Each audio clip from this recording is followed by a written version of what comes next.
दिन अच्छा हो तो जिंदगी अच्छी फील होती है, और आपकी जिंदगी में खुशियाँ लाने के लिए मैं हुमैरा आपको वेलकम करती हूँ।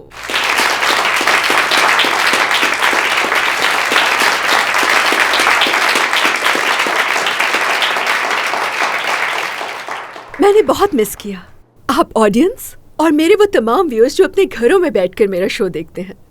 मुझे कुछ अरसे के लिए टीवी स्क्रीन से दूर होना पड़ा क्योंकि वो हालात मेरे बस में नहीं थे, मगर अब मैं आज से अपना एक ब्रांड न्यू शो अब से एक नए चैनल पर शुरू करी हूँ, आप सबकी दुआओं के साथ।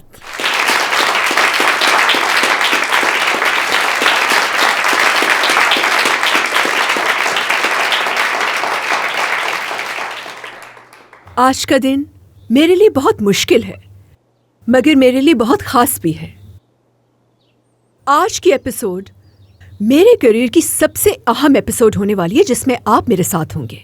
जानती हूँ अब आप लोगों का तजस्सुस भी बढ़ गया होगा। सच्चाई जाने बगैर मेरे बारे में बहुत सी बातें आपने जरूर सुनी होंगी।